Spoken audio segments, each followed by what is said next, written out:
Kia ora koutou katoa. This is InfoJam, where we stop and update you on news and info from the past week. Leading news this week, new moko kauai filters on social media are causing controversy.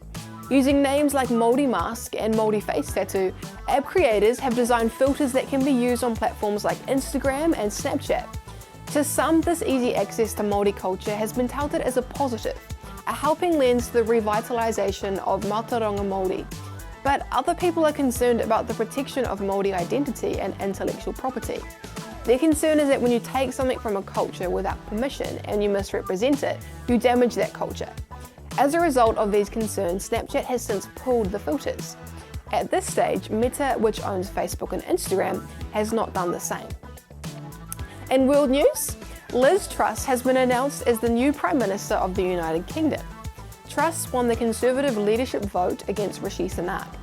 She won the leadership with 81,326 votes, compared to her opponent's total of 60,399 votes. Following the result, Truss tweeted saying she was honoured to be elected leader. Then, in a short speech after the announcement, she pledged to follow through on her promises to voters, saying the Tory party needed to show it could deliver over the next 2 years. Truss became Prime Minister when she visited the Queen in Balmoral for an invitation to form her UK government. From the Odd Stuff file, an 11-year-old British boy may be smarter than Albert Einstein. Kevin Sweeney scored an impressive 162 on an intelligence test. This is the highest score you can get on the Mensa test. Although Albert Einstein never officially took an IQ test, his score was said to be 160. The child genius travelled from the small village of Upchurch to the Quaker Meeting House in Edinburgh, where he took the test and then was invited to join Mensa. There were no other children at the test, just adults. Kevin, who has autism, is an avid fan of quizzes and game shows such as The Chase. Mensa is the largest and oldest high IQ society in the world and is open to people who score at the 8th percentile or higher on a standardised, supervised and approved intelligence test. In sports, the 2022 Ames Games have started with a breathtaking opening ceremony in Tauranga. The Ames Games is a huge sporting event for New Zealand Year 7 and 8 students. This year, nearly 11,000 athletes from 323 schools have registered to take part. The tournament runs from September the 3rd to the 9th with 23 sporting codes on offer. Among the codes, indoor cricket's introduction to the games was met with immediate success, drawing 170 players from around the country, while rock climbing, swimming and tennis all have their biggest ever fields. Hockey has moved from 11-a-side and 6-a-side competitions to straight 7-a-side teams, enticing 1,224 aspiring stick stars and making it the second biggest code behind netball, which has 1,442 players. Basketball, football and rugby also have more than 1,000 competitors each, although football's numbers don't include the 510 futsal players also playing. The tournament is in its 19th year after starting with 750 competitors in 2004, although this year will be the 17th edition because of COVID-19.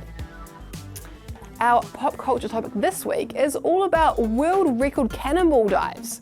Lago Gent Rozenbroeke in Belgium has broken the world record for the most people performing a cannonball dive, with a total of 298 people taking the plunge. The venue is a leisure hub that provides various recreational activities such as swimming. The event was held at their flagship venue, which has an Olympic-sized pool. The dives had to follow Guinness World Record guidelines in order to be valid.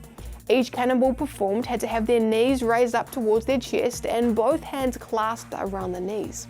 There were 345 people who attempted the record, however only 298 dives were verified. The record to beat was 232, which was previously set by the Salty Syndicate from New Zealand in 2013. Finally, the value of the week this week is learning. Learning means that you start to understand that you must change the way you behave. We all have times when we make mistakes and do things without intentionally meaning to. We can beat ourselves up about making mistakes, and we can even start to believe lies about ourselves. In these times, it's helpful to remember that even though we can't go back and change it, we can still take the opportunity to learn from our mistakes. We can change the way we behave and not make the same mistake again. Acknowledge the mistake that you made, work out where you went wrong, make a plan for next time, and then move on.